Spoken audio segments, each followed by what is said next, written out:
We're here with Poonam Abi, who is the co-founder of Sustainable Threads, and it's a fair trade, eco-focused company that promotes handcrafted lifestyle products. How are you doing today, Poonam? Very well. Thank you, Emily, and thank you, Sabrina. It's great to have you here. Thank you. Great to be here. All right, well, we're going to start off the interview, and the first question is, what inspired the idea for Sustainable Threads? Thank you. So, Sustainable Threads was actually born from my previous experience of working in with rural communities in India in the development space. So, when I migrated to the US, I still wanted to, in some ways, keep in touch with the communities and see how to kind of be of meaning to them here. And my husband had a marketing background, so it seems like a fair trade business would have combined both our collective professional interests and also the idea of staying of meaning to these groups while we are here. So basically a background in rural development and a background in marketing kind of put together the fair trade business of Sustainable Threads. Well, I think that's a really great idea. You said that you promote items that are fair trade. Can you explain what fair trade is? Sure. Fair trade is essentially a trading partnership, but I think with the difference, while it focuses on products, profits, it also focuses on people in this enterprise. So another way to look at it is perhaps economics with the idea of social justice intertwined with it.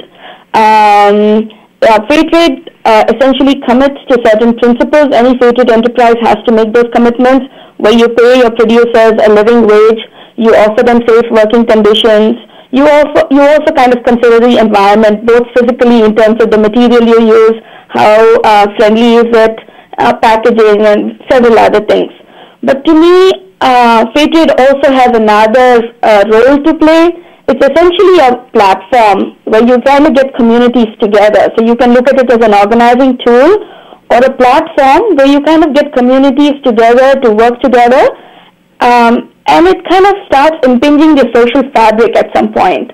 So for instance, in the communities we worked with for a few years now, the women have come together, started working on the idea of fair trade, but they also have talked about domestic violence issues at home.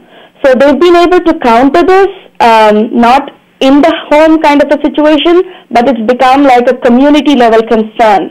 So it kind of brings a different focus in the community on social issues as well. So it's a powerful tool. I don't want to suggest that it's a magic wand, but it is definitely a very powerful tool for change, both economically and socially. I think it's really great that the items you promote are fair trade for that reason, because it not only focuses on being eco-friendly, but it kind of binds together all the other issues in society. It has bigger meaning to it. Absolutely. Yeah. And that's something that we like to focus on, because we need to kind of get people connected to this idea as not just through the products. The products are a medium of engagement, but we also want them to look at the people behind, the processes behind, because that is where I think where we invest a lot of our effort. Mm-hmm. Yeah. Well, Emily and I were looking at that on your website. Actually, we really, really liked your website, and we saw that you worked with, as you were saying, several different groups, artisan groups. But who are some of the other artisan groups that you've worked with? So we work with about 10 to 12 groups, Emily, at this time, all based in India. They are all disadvantaged groups, socially or physically.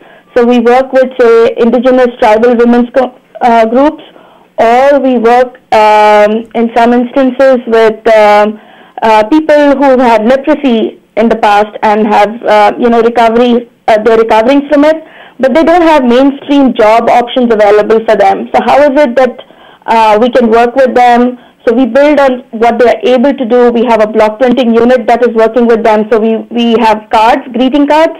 Mm-hmm. We have a new line of table linens that we're working with them. So it's an interesting idea, I would think, where you're working with basically marginalized groups. But in our case, it's not just socially marginalized. We also work with physically marginalized groups. Mm-hmm. Well, but we're based in India at this time, yeah. Oh.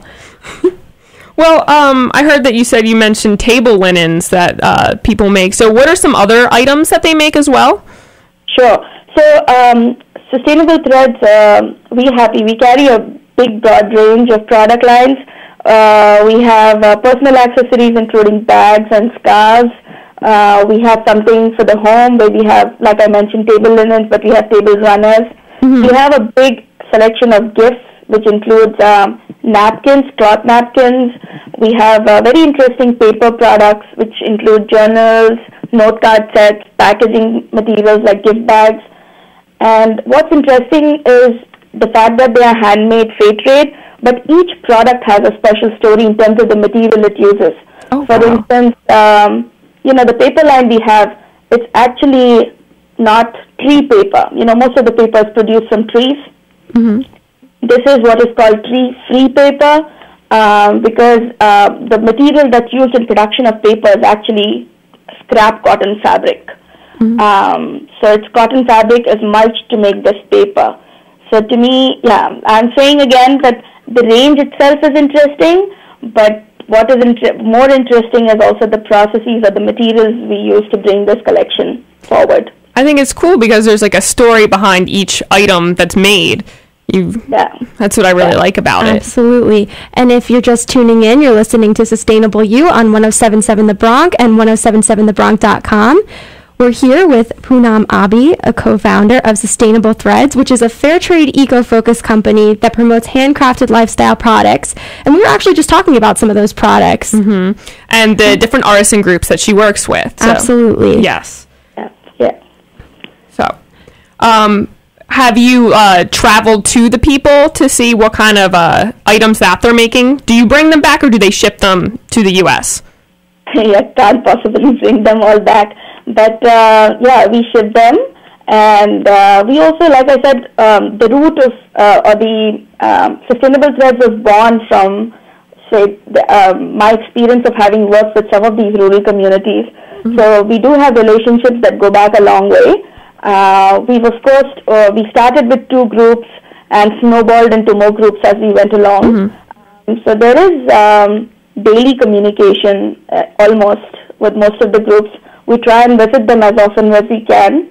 And we work with ideas both bottom-up and top-bottom, however you want to feel that, because there are some products that they work with depending on their sales sketch.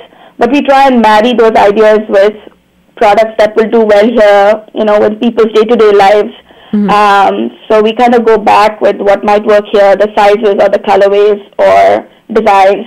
And we kind of, I think what we carry today is a mix of what they offer and what we bring into the table. And that's why it's a successful enterprise in terms of, bringing the best of both worlds. Yes. Well, just out of curiosity, what's the most popular item that's purchased? Because it seems like you guys have a lot of variety. Yeah, there was a lot of stuff. I was really surprised at looking at your website. I was like, they have everything.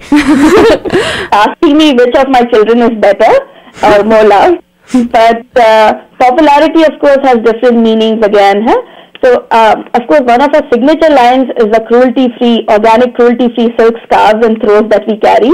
It has a very beautiful story of how silk, which is traditionally got from gassing silkworms, and therefore it is violent. You throw them in boiling water, and that's how you get a single strand of yarn.